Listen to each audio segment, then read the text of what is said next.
It will be necessary for a number of nations to engage in some innovative economic gymnastics, such as the imposition of tariffs, in order to prevent China from destroying their automobile sectors.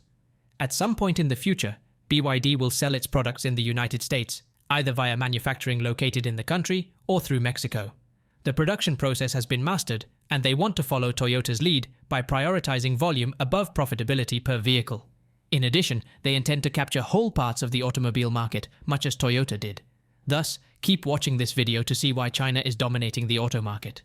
BYD was once a battery firm that subsequently began manufacturing automobiles, which gave it an edge from the beginning.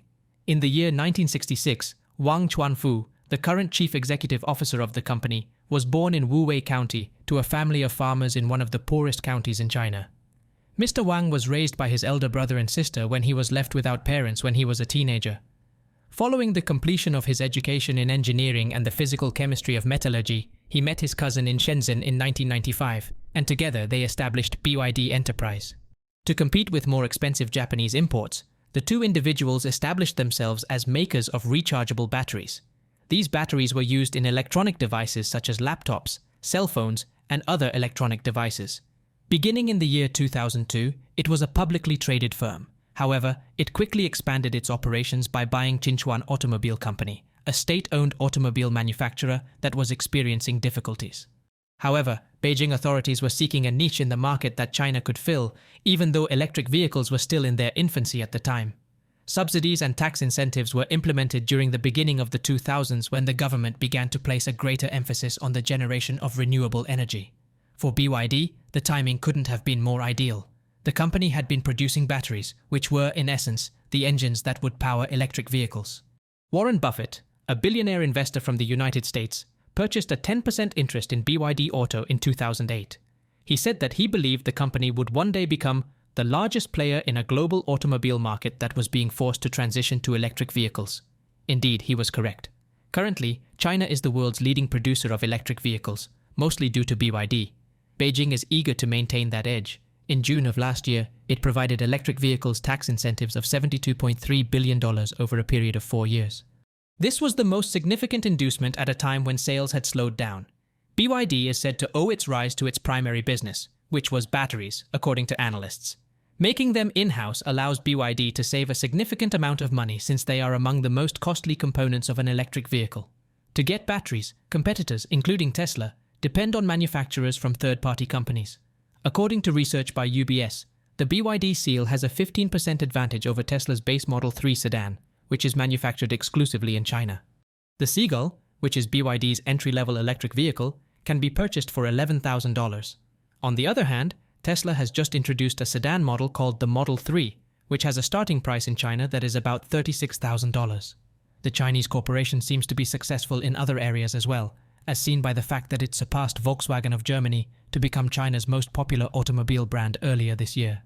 A television interview that took place in 2011 included Elon Musk laughing in response to a question regarding BYD and Chinese competition. A prototype of the first automobile that Tesla would ever sell, the Model S, had just been shown to the public at the time. It's likely that Mr. Musk is feeling sorrow over his reaction right now. According to new statistics from the China Passenger Car Association, Tesla sold 74,073 electric vehicles created in China in the month of September. This represents a decrease of approximately 11% compared to the previous year. When compared to BYD, which sold 286,903 automobiles within the same time period, there is a striking disparity. This is an almost 43% increase in the number of sales of electric vehicles and hybrid vehicles that combine gasoline and electricity. In a twist that is both ironic and surprising, Tesla is credited for the increasing popularity of electric vehicles in China. Before Tesla came along, people were not enticed to purchase electric vehicles by green incentives. In spite of this, it is still considered one of the favorite electric vehicle brands in China, according to Ivan Lam, an auto analyst from Counterpoint Research. China, which is the biggest auto market in the world, eased the laws to enable foreign companies to completely operate production and sales activities in the nation. This was done to ensure that more electric vehicles were brought into the country. However, prior to that time, businesses like General Motors and Toyota needed the assistance of a local partner to construct a facility in China. Thus something changed. Tesla seized the chance with both hands. Tesla continues to be the top exporter of electric vehicles manufactured in China and the second largest seller of EVs in China even now.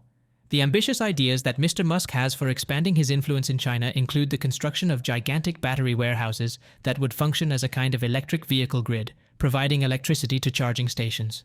On the other hand, as tensions between Washington and Beijing continue to rise, he has now shifted his focus to India, which is marketing itself as an alternative rival to the Chinese market.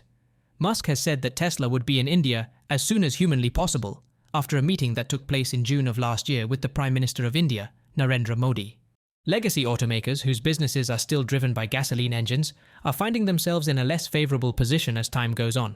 By the year 2030, analysts anticipate a seismic upheaval as a result of the expansion of green incentives to fight climate change. There is a lot of competition among automobile manufacturers in Europe and the United Kingdom. However, apprehension about China might lead to regulations that would make the European market less accessible to Chinese automobile manufacturers that are in competition with them. A flood of imported, cheaper electric vehicles from China, which the European Commission claims benefit from Beijing's subsidies, has prompted the European Commission to initiate an inquiry into whether or not tariffs should be imposed to safeguard European Union manufacturers.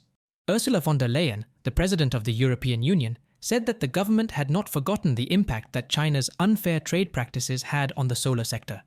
For the time being, however, BYD's cheap and environmentally friendly automobiles are popular in Germany, which is struggling with high inflation and rising energy prices.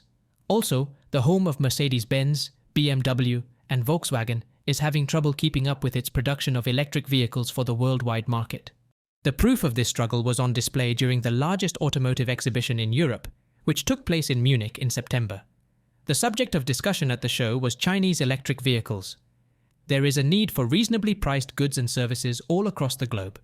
According to Bill Russo, the founder and CEO of Automobility, and that is a universal value proposition. In addition, China is the location that is now in a position to provide it to the rest of the globe.